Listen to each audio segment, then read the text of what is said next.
민주당 주택 두 채에서 전세금 받으면 세금을 부과를 해야 된다. 10월 11일 기사를 가지고 와봤습니다. 더불어민주당 유동수 의원이 대표 발의를 한 것 같아요. 소득세법 개정안을 발의했다. 자, 간주 임대료 규정을 현행 3주택자 이상에서 2주택자로 확대하자. 12억 원 초과 주택을 두 채 소유한 경우에 적용하겠다. 내용만 보시면 도대체 이게 무슨 말인가 이해가 좀 안 되실 분이 계실 것 같습니다. 주택 두 채를 통해서 받은 전세금에도 세금을 부과하는 방안이 추진된다.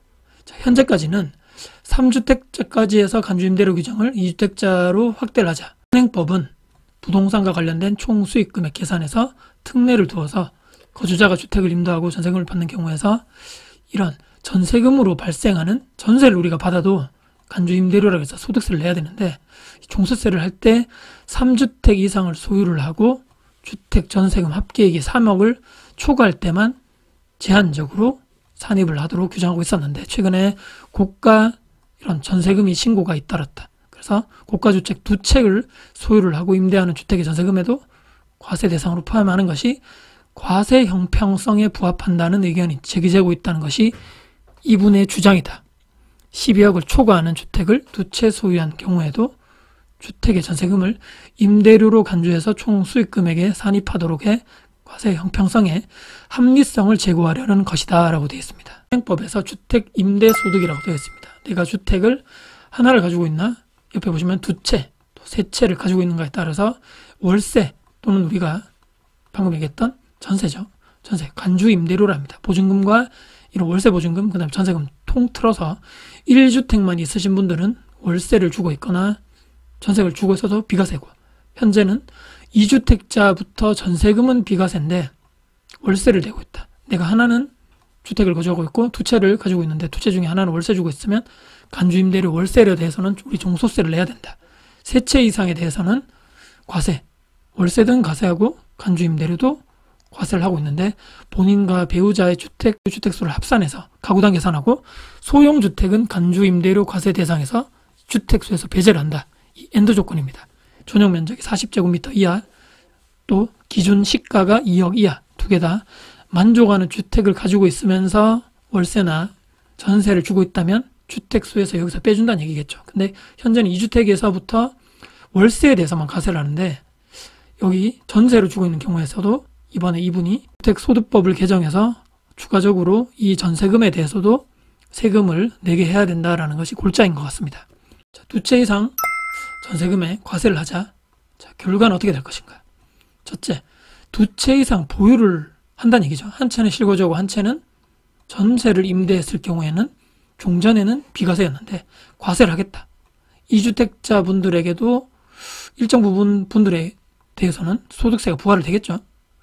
전 국민의 1가구 그러면 1주택자를 하자는 얘기냐. 자, 집을 절대로 매수하지 않는 분들도 있겠죠. 나는 집 소유하는 거 싫어. 나는 무조건 전세 살 거야 라는 분들도 계실 건데 이분들은 도대체 그럼 어떻게 해야 하는 건지. 셋째, 지난 몇 년 동안 다주택자들 주택시장에 진입을 현재 추가적으로 못하는 상황입니다. 임대사업자 제도도 거의 말살 수준이 되다시피 제도가 없는 거고 다주택자 지금 규제하는 거, 또 세금 폭탄, 취득세 등등 해서 추가적으로 주택시장에 들어오지 못하는 상황입니다. 지금 있는 이런 2주택자들도 그러면 민간 임대시장에서 퇴출을 하겠다는 얘기인가? 집을 팔아라라는 얘기인가? 주택을 한 채 내가 지금 실소유하고 있고 한 채는 전세 주고 있는데 이 경우에서도 세금을 부과하겠다? 그럼 이것을 매도를 하라는 얘기인가? 자, 넷째, 집주인이 만약에 20억에 사서 15억에 전세를 주면 누가 부자인가요? 누가 세금을 내야 됩니까?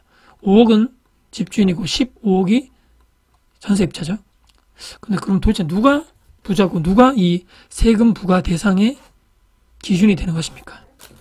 누가 주택을 사서 대한민국 시장에 임대를 누가 놓지? 누군가는 위에 말씀드렸죠. 전세를 살아야 되는데. 자, 시장에 그러면 전세 물건이 지금도 많이 감소하고 있는데 기존의 기축 매물 기준으로 앞으로 더더더 전세 놓는 다주택자들이나 임대사업자들이 더 감소할 것이다. 그럼 전세 가격은 수요와 공급 법칙에 서 올라가겠죠. 그럼 계속적으로 매매 가격이 있고 전세 가격인데 전세 가격이 계속 오르면 매매 가격도 나중에 밀어올림 현상으로 해서 매매 가격도 상승될 가능성이 상당히 높다. 3년 전에 우리가 똑같이 시장에서 배웠던, 우리가 봤던 상황입니다. 임대차 3법이 통과되면서 시장의 전세 매물이 실종되고 전세 가격 폭등이 되면서 뒤따라서 매매 가격까지 단기간에 폭등했던 사례. 자, 진정한 부동산 시장의 적폐 세력, 부동산 매매, 전세 가격을 올리는 적폐 세력, 도대체 원흉은 누구인가? 누가 가격을 지금 올리고 있는 것인가? 다주택자들이 많이 들어가는 상황에서는 전세 가격이 올라갈 수 없는 거죠. 지금 입주 물량이 많은 대구 시장을만 보더라도 계속적으로 전세가 눌림되는 현상으로 많이 보고 있습니다. 그러면 다주택자들이 많고 시장에 전세 매물이 많은 상황에서는 전세 가격이 안정되고 그런 상황인데, 반대로 임대인들이 줄어들고 다주택자들이 줄어드는 이런 상황에서는 전세 가격이 올라가게 될까요? 내려가게 될까요? 여러분들 한번 같이 한번 생각을 해보시죠. 마지막입니다. 이 법을 이번에 발의했던 유동수 씨를 자세하게 알아보자. 국회의원입니다. 인천의 계양갑 재선에 성공했다 그러네요. 저번 20대, 그 다음에 올해 21대 국회의원에 재선에 당선되었던 이분이 이번 대표 발의를 했던 법입니다. 이분이 위키백과에서 찾은 내용입니다. 공직선거법을 위반이, 법을 위반해서, 여기 보시니까 의원직 상실 기준을 100만 원을 넘는 300만 원을 선고받았으나 2심에서는 90만 원을 선고받았다. 두 번째, 재판 거래 의혹. 도대체 뭐지 이거?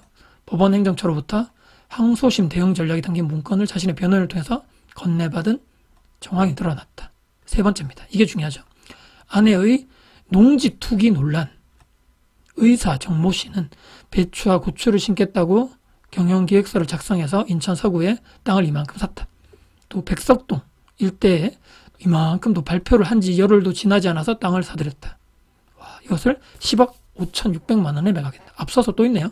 2004년에 토지거래 허가구역인 인천 계양구 논밭을 이만큼 사들였다. 근데 농사 짓지 않고 바로 포장농을 뒀다. 본인이 짓지 않고 농사를 지으려고 했는데 땅을 샀는데 라고 해명을 했지만 본인이 땅을 짓지 않아서 이런 논란도 있다. 왜냐? 땅값이 급격하게 상승한다. 투기할 이런 의혹이 있다. 이 사람이 허가를 받고 승인을 받아야 되는데도 불구하고 그냥 했던 얘기죠. 세 가지가 이렇게 크게 있네요. 그만 알아보자. 토지 전문가의 방금 이분의 입장에서 소득세법을 발의해서 2주택자의 전세금도 과세를 하자라는 소득세법이 이렇게 발의가 됐다는 내용을 정리를 해서 말씀드려봤습니다. 오늘 영상 여러분께 도움이 되셨다면 구독, 좋아요, 알람 설정, 댓글 주시고요. 제 영상 주변 분들께 공유될 가치가 있다고 생각하신다면 널리 공유 부탁드리겠습니다. 여러분들 진심으로 원합니다. 감사합니다.